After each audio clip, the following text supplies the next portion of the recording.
Hoje você vai aprender.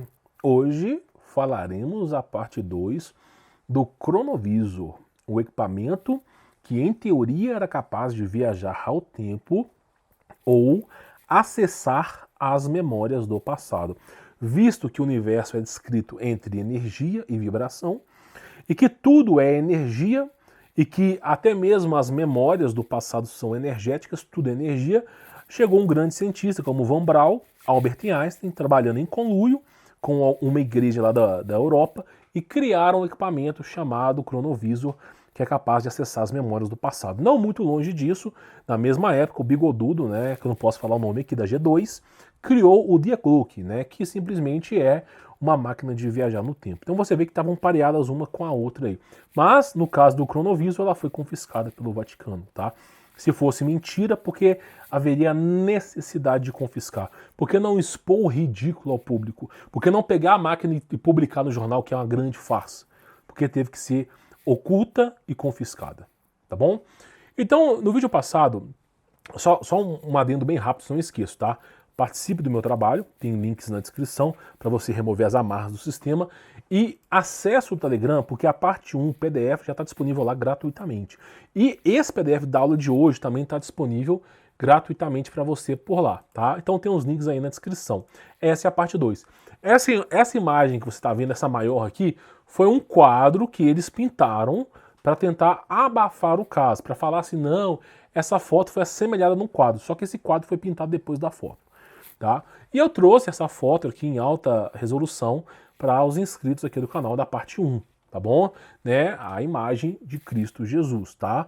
E o padre que teve à frente desse experimento científico, até o último suspiro de vida, falou e estava brigando com o Vaticano por ter confiscado esse equipamento. E eles de fato conseguiram memórias do passado, tá? Então, eu vou chamar de Padre Benedict, tá? Mas Ernest afirma ter visto eventos históricos com a fundação de Roma, a crucificação de Jesus Cristo. Ele também ouviu as vozes do bigodudo gordinho, tá? Ele também afirmou que com o cronovisor eles poderiam ter modificado os mandamentos. Aí começa o problema. O padre falar que com equipamento de viagem ao tempo ele conseguiria modificar os mandamentos, eu acho um pouco irrisório, eu acho um pouco mentira, tá? Você não consegue modificar o passado, a menos que você esteja presente no passado. Agora, acessar as memórias do passado é possível. Então o padre estava um pouco afoito aí, porque de fato alguma coisa aconteceu mesmo. Tal coisa aconteceu que teve que ter um confisco desse equipamento, tá? Olha só, cronovisor, né? Vamos lá. Um livro, né, intitulado pelo padre Ernest, né?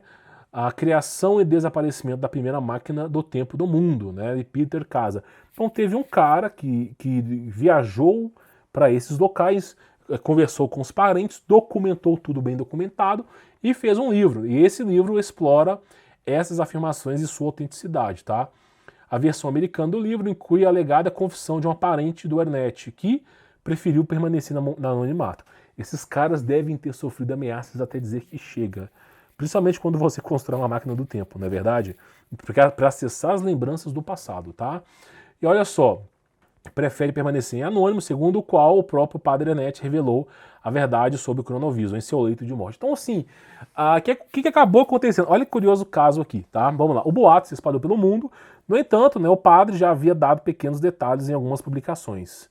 A partir do momento que eles confiscaram esse cronovisor, o padre ficou, vamos dizer a palavra pistola, né? Desculpa a palavra, mas o padre ficou enfurecido com o Vaticano. Demais, tá?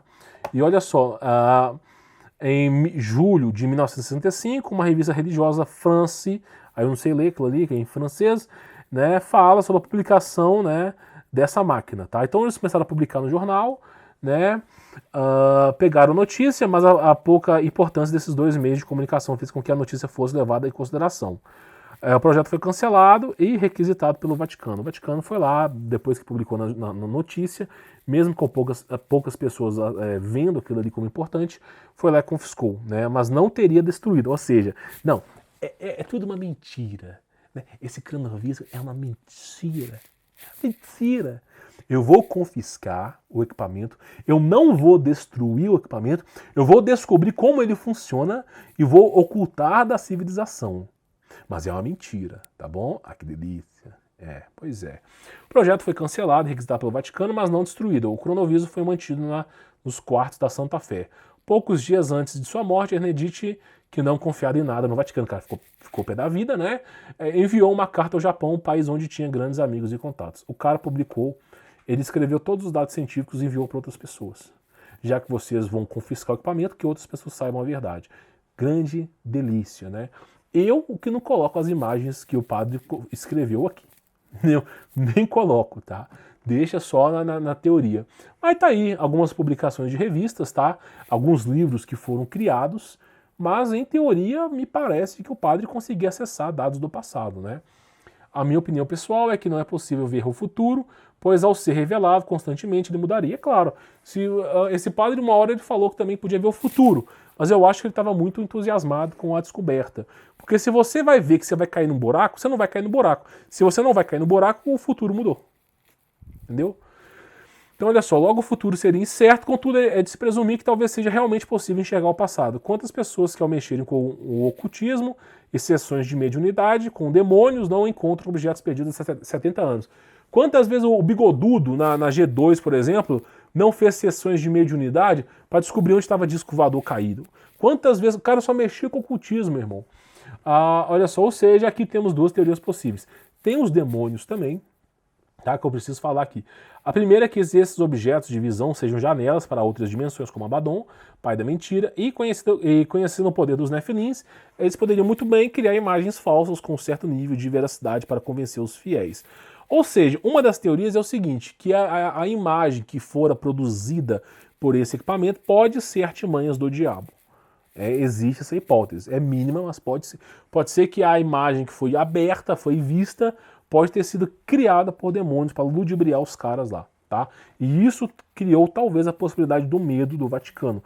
Mas isso não incumbiria, por exemplo, o Vaticano preservar esse equipamento. Se preservou que tinha algo a mais, tá? A segunda hipótese talvez seja mais realmente o desdobramento do espaço-tempo e a possibilidade de enxergar o passado. Contudo, por não haver nenhuma evidência sequer, nem imagens do aparelho, nem nenhum dado científico, não podemos afirmar que é verídico essa história. Tem livros, tem jornais, tem uma porrada de coisa falando sobre isso, mas o equipamento em si nunca veremos. Porque o Vaticano confiscou. É aquilo que eu falo, meu irmão, é aquilo que eu falo com você. Tudo que é importante nesse mundo eles confiscam. Tudo. Tudo que é importante aqui nesse mundo é confiscado. Somente o mais besterol é entregue a vocês. Então, por exemplo, um equipamento como esse poderia ser revolucionário. Por exemplo, a história do macaco vegano poderia ser simplesmente desmartelada com a evidência de que fomos criados. Então, assim, é um equipamento que derrubaria o diabo muito fácil. Porque provaria por unanimidade a criação de Deus, o Filho de Deus, que é o próprio Deus manifestado na carne, o verbo que se fez carne. Então, é um equipamento que mostraria para a humanidade que realmente tudo aquilo aconteceu. E faria converter milhares e milhões de fiéis. Só que um equipamento que provoque a verdade talvez não seja interessante para o diabo que quer governar esse mundo. Tá entendendo? Então esse é o mundo. Eu trago conteúdo para vocês aqui, mas quase nunca com evidências. Por quê? Porque uma hora o Vaticano toma conta, uma hora o exército toma conta. Por exemplo, a Arca da Aliança que eu trouxe aqui. Os caras encontraram na Turquia, chegou o exército, confiscou tudo. É isso, esse é o problema de eu trazer esse conteúdo para vocês. Eles não deixam evidências. Os caras, tudo que é publicado é imaginativo e especulativo. Tudo que eu falo aqui é imaginativo e especulativo. São relatos de pessoas sobre relatos de eventos, porque a verdadeira base não temos, porque os documentos foram sumindo, as máquinas foram sumindo, e aí a gente tem que ficar aqui tentando entender o que aconteceu. Tá entendendo? O problema desses confiscos, quando esses caras tomam todos esses projetos, fica difícil da gente poder falar sobre o assunto. Porque não tem mais evidência. Aí eu vou ter que ficar no pensamento de um cara que passou por isso, e aí fica essa confusão. Tá entendendo? Então, assim, toda grande descoberta é ofuscada. Por exemplo, é evidente que existe a cura para todas as doenças. Você acha que vão publicar aqui? É evidente que os caras já estão trabalhando com discos voadores. Você acha que vão publicar aqui? É evidente que os caras já estão atravessando dimensões. Você acha que eles vão... Cara, eles só vão entregar o mínimo para você. E se alguma coisa vazar, vai virar filme, vai virar conto de fada, vai virar livro, mas a verdade não vai virar. Então essa é o anagrama que nós vivemos aqui, infelizmente. tá? Então tem essa revista, ela rolou lá, realmente aconteceu, os caras assim trouxeram, mas não é aquilo. Como é que eu posso afirmar uma coisa sendo que os caras simplesmente aí ocultaram todas as informações, né? Então assim, fica no especulativo, né? Eu creio que é real, tá? Mas não posso provar. Infelizmente eu tenho que ser honesto, não posso provar para vocês. Não tem evidências nenhuma sobre esse assunto, tá? Bom, mas fica aí a imagem de Jesus Cristo, a reconstrução da imagem de Jesus Cristo aí, para você mais ou menos entender o que se trata, tá? Como Jesus Cristo era no passado, né? É bem parecido com a imagem de hoje. Eu também creio um pouco que é bem parecida, tá? Tem outras versões, mas fica aí a imagem para você poder, de fato, entender, tá bom? Vou ficando por aqui, sou Humberto Voltz. Forte abraço. Dê seu like, inscreva no canal, ative as notificações. Conheça o meu trabalho, tem um link na descrição e participe do Telegram também. Forte abraço.